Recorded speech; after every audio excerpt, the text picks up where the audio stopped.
जीविका से संबंधित अब तक इसमें देखा जाए तो लगभग 10.45 लाख सेल्फ हेल्प ग्रुप के अंतर्गत महिलाएं जुड़ चुकी है और इसमें पार्टिकुलरली अगर जीविका की बात करें तो 1,30,00,000 से अधिक महिलाएं जुड़ चुकी है। इसके अलावा 62 अस्पतालों में दीदी की रसोई, SC/ST आवासीय विद्यालयों एवं अन्य 14 संस्थानों का संचालन जीविका दीदियों द्वारा अभी किया जा रहा है। अभी वर्तमान में देखा जाए तो कोइलवर के मानसिक आरोग्यशाला में दीदी की रसोई का संचालन कराए जाने की योग्यता है। ध्यान रखिएगा, कहाँ पे? कोइलवर के मानसिक आरोग्यशाला में दीदी की रसोई का संचालन कराए जाने की योग्यता है। इसके अलावा SC/ST आवासीय विद्यालय एवं 14 अन्य संस्थानों का संचालन भी जीविका दीदियों के द्वारा यहाँ पे किया जा रहा है।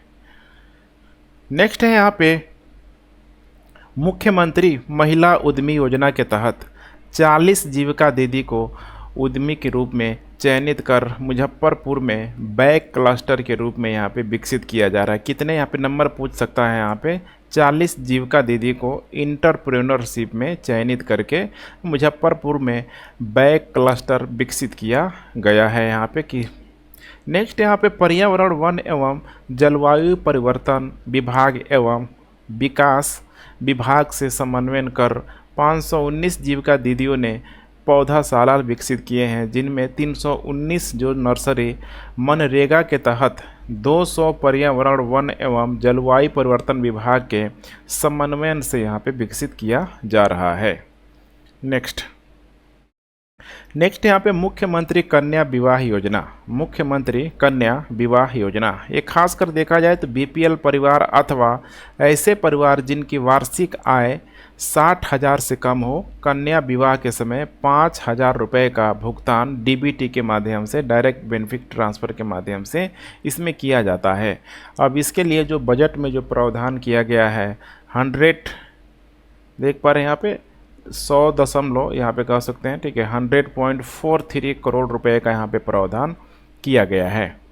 नेक्स्ट यहाँ पे मुख्यमंत्री साइकिल योजना। मुख्यमंत्री साइकिल योजना के लिए 50 करोड़ रुपए, इसमें अन्य पिछड़ा वर्ग, कन्या आवासीय, +2 उच्च विद्यालय, इसके अलावा 17 आवासीय विद्यालयों के अतिरिक्त वर्ष 2022-23 में राज्य के 42 जिलों जैसे कि कैमूर, सुपौल, पूर्वी चंपारण, सिवान, जहानाबाद, मुजफ्फरपुर, खगड़िया, शेखपुरा, गोपालगंज, बेगूसराय, भोजपुर एवं बक्सर में 520 आसन वाले एक अन्य पिछड़ा वर्ग कन्या आवासीय +2 उच्च विद्यालयों के भवनों के निर्माण की स्वीकृति प्रदान की गई है। कितना तो देख पा रहे हैं यहाँ पे 520 कह सकते हैं कि कमरों वाले एक अन्य पिछड़ा वर्ग कन्या आवासीय +2 उच्च विद्यालयों के भवन के निर्माण की स्वीकृति प्रदान की गई है यहाँ पे। इसे भी आप लोग ध्यान में रख के चलेंगे। इसके अलावा मुख्यमंत्री बालिका पोशाक योजना देख पा रहे हैं, बिहार शताब्दी मुख्यमंत्री बालिका पोशाक योजना के तहत 100 करोड़ रुपए हैं। इसके अलावा बिहार पुलिस बल के लिए 35% जो आरक्षण है सिर्फ और सिर्फ इसमें महिलाओं को दिया जाता है। नेक्स्ट है यहाँ पे मुख्यमंत्री कन्या उत्थान योजना, इसी को बालिका प्रोत्साहन योजना के नाम से भी जाना जाता है। इसके अंतर्गत देखा जाए तो मैट्रिक हो गया, इंटरमीडिएट हो गया, स्नातक हो गया, हर जगह महिलाओं को जो भी स्टूडेंट छात्राएं हैं उनको यहाँ पे प्रोत्साहन राशि दी जाती है। जैसे कि सबसे पहले बात करें हम लोग इंटरमीडिएट, इसमें DBT के माध्यम से अभी तक देखा जाए तो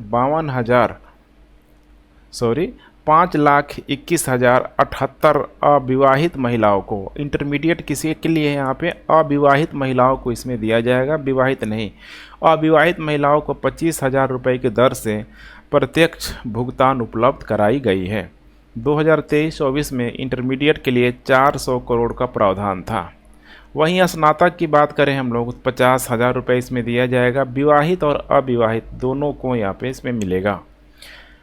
2022-23 के लिए 33,843 छात्राओं के बीच 84.60 करोड़ रुपए वितरित किया गया था। और ये कितना किया जाता है तो प्रति जो महिला है यहाँ पे विवाहित और अविवाहित यहाँ पे 50,000 रुपये की दर से 50,000 रुपये की दर से किया जाता है। यहाँ पे इसके लिए जो प्रावधान किया गया है 2023-24 के लिए 200 करोड़ रुपए का। वहीं अगर हम लोग बात करें मैट्रिक परीक्षा की 2023-24 के लिए 94.50 करोड़ रुपए का प्रावधान किया गया है। इसमें 1000 रुपये प्रथम श्रेणी में आने वाले जो भी छात्राएं होती हैं उनको दिया जाता है, और द्वितीय श्रेणी से उत्तीर्ण होने पर उनको यहाँ पे 8000 रुपये प्रोत्साहन राशि के रूप में दिया जाती है। नेक्स्ट यहाँ पे महिलाओं को वाहन कर में छूट। यदि कोई तिपहिया वाहन जैसे कि टैक्सी हो गया, मोटर कब, मैक्सी कब महिला के नाम पर, ध्यान रखिएगा, महिला के नाम पर निबंधित होता है तो उसके लिए वाहन कर में 100% की यहाँ पे छूट दिया गया है। ये भी एक बहुत अच्छा स्कीम है, खासकर योजनाओं को, ठीक है, महिलाओं में यहाँ पे इम्प्लीमेंट करने के लिए, महिलाओं के लिए। नेक्स्ट है यहाँ पे मुख्यमंत्री महिला उद्यमी योजना। राज्य की महिलाओं के बीच स्वरोजगार को बढ़ावा देने के लिए मुख्यमंत्री महिला उद्यमी योजना यहाँ पे लागू किया गया है। इसमें जो बजट का जो प्रावधान किया गया है 250 करोड़ रुपए का प्रावधान किया गया है। नेक्स्ट यहाँ पे काफ़ी इंपॉर्टेंट प्रश्न बनाए जाने की संभावना है। अल्पसंख्यक कल्याण, जैसे कि नंबर 1 देखा जाए इसमें तो मुख्यमंत्री विद्यार्थी प्रोत्साहन योजना के अंतर्गत वर्ष 2022-23 में अब तक 63,586 अल्पसंख्यक छात्र छात्राओं को लाभान्वित करने हेतु 83.40 करोड़ रुपए उपलब्ध कराए गए हैं। राज्य कोचिंग योजना के अंतर्गत वर्ष 2022-23 में विभिन्न प्रतियोगी परीक्षाओं की तैयारी हेतु 1240 अल्पसंख्यक छात्र छात्राओं को प्रशिक्षण इसके अंतर्गत दिया जा रहा है। इसके अलावा देखा जाए, ये लाइन बहुत इंपॉर्टेंट है, तलाकशुदा परित्यक्ता मुस्लिम महिला सहायता योजना के अंतर्गत सहायता राशि 10,000 रुपये से बढ़ाकर कितना कर दिया गया है, तो 25,000 रुपये यहाँ पे कर दिया गया है। राज्य सरकार द्वारा यह राशि इनके आत्मनिर्भरता हेतु सहायता के रूप में प्रदान किया जाता है। सरकार द्वारा प्रत्येक जिले में कम से कम एक अल्पसंख्यक आवासीय विद्यालय का निर्माण किए जाने का निर्णय लिया गया है। दरभंगा एवं किशनगंज में निर्माण कार्य लगभग यहाँ पे पूरा भी हो चुका है। बहुत इम्पोर्टेंट है, कहाँ पे, दरभंगा एवं किशनगंज में। नेक्स्ट है यहाँ पे गोंगे डॉल्फिन से संबंधित, बोलचाल की भाषा में इनको यहाँ पे सोंस बोला जाता है। बहुत इंपॉर्टेंट है, पूछा जा सकता है। वन्य जीव संरक्षण अधिनियम 1972 की अनुसूची में इनको यहाँ पे शामिल किया गया है। यह देखा जाए तो प्रायः मीठे जल में पाई जाने वाली स्तनधारी जलीय जीव होती है। मुख्य आहार इनका देखा जाए तो छोटी छोटी जो मछलियाँ होती हैं उसी, ठीक है, को ये खाकर पूरी तरीके से कह सकते हैं कि जिंदा रहती है। आहार का मुख्य साधन वही है। नदी प्रदूषण को ये नियंत्रित भी करती है, लेकिन इतना नहीं कि इतनी अधिक मात्रा में, उसका भी एक रेशियो है यहाँ पे। IUCN की रेड बुक में इसको इंडेंजर्ड कैटेगरी में यहाँ पे रखा गया है। बहुत इंपॉर्टेंट लाइन है, दे देगा सीधे यहाँ पे डॉल्फिन को किस कैटेगरी में रखा जाता है IUCN की रेड बुक में, तो इंडेंजर्ड कैटेगरी में इसको रखा गया है। इसको यहाँ पे खतरा है, जैसे कि बहुत बड़े अगर, ठीक है, मात्रा में प्रदूषण हो जाए, नदियों में रिवर ड्रेजिंग हो गया, पानी जहाज जो चलता है, शिकार, पोचिंग, ठीक है, तो इन सारी चीज़ों से आपको देखने के लिए मिल जाएगा कि गोंगे डॉल्फिन को क्या है, खतरा है। यहाँ पे IUCN वाला आपको ध्यान रखना है, और बोलचाल की भाषा में इसको सोंस भी बोला जाता है। नेक्स्ट यहाँ पे पटना में, इसी से रिलेटेड है, पटना में राष्ट्रीय डॉल्फिन रिसर्च केंद्र, जो कि इसकी लागत है 13.52 करोड़ रुपए की लागत से इसको बनाया जा रहा है। पटना में बनाया जा रहा है ताकि इनका संरक्षण पूरी तरीके से हो पाए। उसी तरीके से 1990 में देखा जाए तो भागलपुर जिला के अंतर्गत सुल्तानगंज से कहलगांव तक गंगा को विक्रमशिला गोंगे डॉल्फिन आश्रयणी यहाँ पे घोषित किया गया है। यहाँ पे ये बहुत इंपॉर्टेंट है, भागलपुर जिला के अंतर्गत सुल्तानगंज से कहलगांव तक गंगा को विक्रमशिला गोंगे डॉल्फिन आश्रयणी यहाँ पे घोषित किया गया है। डॉल्फिन दिवस देखा जाए तो 5 अक्टूबर को हर साल मनाया जाता है। 2009 से इसको यहाँ पे मनाया जा रहा है। बिहार में कुल जो संख्या है 1464 है डॉल्फिन की संख्या, जो भारत के कुल गंगेय डॉल्फिन की संख्या की क्या है, आधी है। तो इसीलिए यहाँ पे देखिए बिहार में काफ़ी एक गौरवान्वित करने वाला क्षण है, खासकर डॉल्फिन की संख्या को लेके। पूरे सोचिए यहाँ पे ओवरऑल अगर भारत का कंपेरिजन किया जाए तो 50% जो डॉल्फिन है सिर्फ और सिर्फ कहाँ है, बिहार में है। तो इसका संरक्षण करना बहुत ज़रूरी है। नेक्स्ट यहाँ पे राज्य का हरित आवरण, राज्य का हरित आवरण। इसमें बताया जा रहा है कि वर्ष 2002 में बंटवारे के समय बिहार और झारखंड का जब बंटवारा हुआ, विभाजन हुआ, तो उस समय बिहार में हरित आवरण मात्र 9% था, मात्र 9% था। वर्ष 2012 में हरियाली मिशन एवं वर्ष 2019 में जल जीवन मिशन अभियान प्रारंभ किया गया ताकि बिहार में हरियाली को बढ़ाया जाए। इसका रिजल्ट भी अच्छा खासा मिला। देखा जाए तो 2012 से लेकर 17 में, मैंने 2012 से 17 तक कुल 18.47 करोड़ एवं कृषि रोड मैप, जो कि 2017 से 23 के बीच में देखा जाए तो अगतन 16.10 करोड़ यहाँ पे पौधारोपण यहाँ पे कर दिया गया है। और यही कारण है कि वर्तमान में जो हरित आवरण है बिहार का कितना है, 50% है। और ये ऑथेंटिक डाटा है भारतीय वन सर्वेक्षण संस्थान देहरादून के अकॉर्डिंग। अब यही कोशिश किया जा रहा है कि इस योजना को जोड़ शोर से यहाँ पे चलाया जाए पूरी तरीके से, ताकि इसको 17% तक ले जाने में हमें पूरी तरीके से मदद मिले। तो अभी अगला टारगेट क्या है, तो 17% तक। 2023-24 में राज्य सरकार द्वारा 3 करोड़ पौधा लगाने का लक्ष्य रखा गया है। राज्य वन क्षेत्र सीमित है, इसीलिए इसकी अधिकांश संभावना किसानों की निजी भूमि की ओर ही है। यहाँ पे चूँकि क्या है, बिहार में राज्य वन क्षेत्र सीमित है, तो वनों पे बहुत अधिक वन वहाँ पे नहीं लगा सकता है, डेंसिटी ही सिर्फ उसका अधिक होगा। जबकि यहाँ पे क्या करना है, एरिया, एक बड़े एरिया को कवर करना है। तो इसीलिए संभावना है कि किसानों की निजी भूमि पर बड़े मात्रा में लगाया जाए। इसीलिए यहाँ पे सहयोग भी किया जा रहा है। जो भी ग्रामीण एवं जीविका जो दीदियाँ हैं, उनको 60 रुपये प्रति पौधा भी यहाँ पे दिया जा रहा है लगाने का। 2022-23 में देखा जाए तो 1.47 करोड़ पौधारोपण यहाँ पे हुआ था। पौधाशाला सृजन एवं सघन वृक्षारोपण के अंतर्गत 10.70 करोड़ पौधा यहाँ पे लगाया गया है। जल जीवन हरियाली 4.20 करोड़ पौधारोपण देखा जाए जल जीवन हरियाली के अंतर्गत, तो विगत 3 वर्षों में इसके अंतर्गत यहाँ पे किया जा चुका है। नेक्स्ट यहाँ पे हेल्थ से रिलेटेड स्वास्थ्य प्रक्षेत्र के क्षेत्र में 7 निश्चय 2 के अवय, ये आपको ध्यान रखना है। कोटेशन समझ लिए, थीम समझ लिए, विषय समझ लीजिए। सबके लिए अतिरिक्त स्वास्थ्य सुविधा, सबके लिए अतिरिक्त स्वास्थ्य सुविधा को वर्ष 2023-24 के बजट में प्राथमिकता यहाँ पे दी गई है। अब कुछ यहाँ पे चिकित्सा विश्वविद्यालयों की स्थापना की गई है, जो कि करेंट के अकॉर्डिंग इसको पूछा जा सकता है। क्यों, तो चिकित्सा शिक्षा को बेहतर बनाने के लिए। इसके भवन निर्माण के लिए आर्यभट्ट ज्ञान विश्वविद्यालय के परिसर के जगह में यहाँ पे उपलब्ध कराया गया है। राज्य के 9 जिले, जिसमें पूर्णिया, छपरा, पश्चिमी चंपारण, समस्तीपुर, मधुबनी, वैशाली, सिवान, जमुई एवं सीतामढ़ी में नए चिकित्सा महाविद्यालय एवं अस्पताल का निर्माण किया जा रहा है। इसके अलावा देखा जाए तो 3 राजकीय जो चिकित्सा है ये बहुत इम्पोर्टेंट है, जैसे कि भोजपुर, बक्सर, बेगूसराय, यहाँ पे निर्माण हेतु कार्यवाही की जा रही है। नेक्स्ट यहाँ पे राज्य के 21 सदर अस्पतालों को लगभग 580.9 करोड़ रुपए की लागत से मॉडल अस्पताल के रूप में उन्नयन हेतु स्वीकृति दी गई है, जिसमें 19 सदर अस्पतालों में विभिन्न स्तर पर निर्माण कार्य जारी है। शेष 2 अस्पतालों में भी निर्माण कार्य यहाँ पे जारी है। नेक्स्ट यहाँ पे इंदिरा गांधी आयुर्विज्ञान संस्थान पटना में 4200 बेड का अतिरिक्त अस्पताल भवन का निर्माण 543 करोड़ रुपए की लागत से कराया जा रहा है।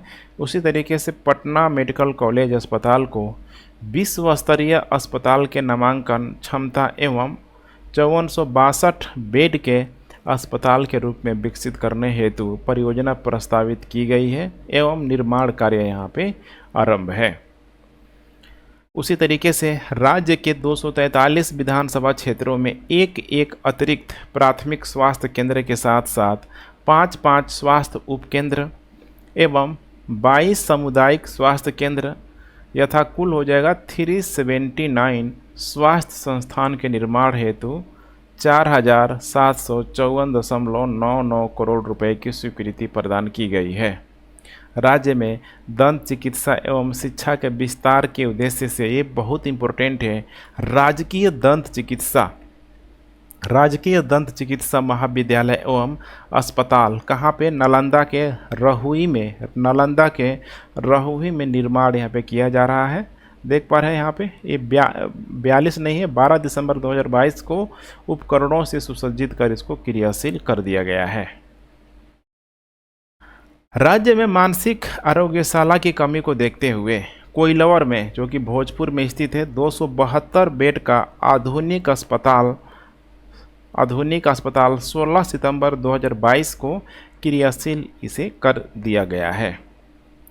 इसके अलावा देखा जाए तो गांव-गांव तक लोगों के लिए स्वास्थ्य सुविधाओं की बेहतर उपलब्धता के लिए स्वास्थ्य उपकेंद्रों को टेलीमेडिसिन के माध्यम से प्राथमिक स्वास्थ्य, जैसे कि यहाँ पे केंद्र सामुदायिक स्वास्थ्य केंद्र हैं, अनुमंडल अस्पताल है एवं जिला अस्पताल से जोड़कर लोगों को गांव में ही स्तरीय चिकित्सीय परामर्श उपलब्ध कराया जा रहा है। इसके तहत अब तक 25 लाख से अधिक व्यक्तियों को परामर्श दिया गया है। इसे आपको ध्यान में रख के चलना है। टेलीमेडिसिन का मतलब होता है घर बैठे बेहतर से बेहतर जो पेशेंट है उसका यहाँ पे उपचार किया जा सके। जैसे कि आसपास के जो नज़दीकी अस्पताल है, जैसे कि पीएचसी हो गया, ठीक है, कोई भी पीएचसी है यहाँ पे शहरों के बड़े बड़े हॉस्पिटलों से क्या हुआ है, जुड़ा हुआ है, तो आसानी से यहाँ पे इस पीएचसी के माध्यम से यही है टेलीमेडिसिन।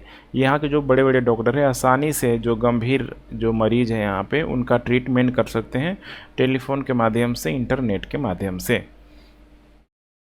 राज्य के 38 जिला मुख्यालयों में वृद्धजन के लिए वृद्धाश्रम की यहाँ पे स्थापना की गई है। 2023-24 के बजट के लिए यहाँ पे जो प्रावधान किया गया है 20 करोड़ रुपए का। नेक्स्ट यहाँ पे बाल हृदय योजना देख पा रहे हैं यहाँ पे राज्य में हृदय में छेद के साथ बच्चों के इलाज के लिए इसीलिए शुरू किया गया बाल हृदय परियोजना, ठीक है। इसी को बोला जाता है दिलों की मुस्कान, इसी को यहाँ पे लागू किया गया है। इसके तहत 562 बच्चों के हृदय का शल्य चिकित्सा सर्जरी चिकित्सा के द्वारा सफल निःशुल्क इलाज अहमदाबाद से कराया गया है। अब इसमें जो राज्य सरकार है पूरी तरीके से, ठीक है, बजट में जो भी उसका, ठीक है, आवंटन होता है करती है और फिर जो भी बच्चे को ज़रूरत है उसको यहाँ पे भरसक राज्य सरकार उसको सहायता उपलब्ध कराती है। नेक्स्ट यहाँ पे पुलिस बल का सुदृढ़ीकरण एवं आधुनिकीकरण वर्ष 2023-24 में 35.63 करोड़ रुपए यहाँ पे करार किया गया है। ये बजट का स्टेटमेंट ध्यान रखिएगा, ठीक है, कह सकते हैं अलॉटमेंट यहाँ पे किया गया है कितना 2023-24 में 35.63 करोड़ रुपए का। वर्ष 2023-24 में बिहार अग्निशमन सेवा के भवन निर्माण मद के अंतर्गत 35 अग्निशमन केंद्रों हेतु 30 करोड़ रुपए का यहाँ पे अलॉटमेंट किया गया है। इसके अलावा विभिन्न स्थानों पर कारा उपकर के भवन निर्माण हेतु वर्ष 2023-24 में 100 करोड़ रुपए तथा नए जो कर के निर्माण हेतु भू अर्जन मद में देखा जाए तो 30 करोड़ रुपए यहाँ पे वर्णित किया गया है। नेक्स्ट यहाँ पे कृषि एवं ग्रामीण विकास राज्य सरकार के 7 निश्चय 2 के अवय है यहाँ पे, जिसका उद्देश्य है हर खेत तक सिंचाई का पानी एवं स्वच्छ गांव समृद्ध गांव। ये स्टेटमेंट आपको याद रखना है। इसी को कृषि एवं ग्रामीण विकास के रूप में वर्ष 2023-24 के बजट में प्राथमिकता दी गई है।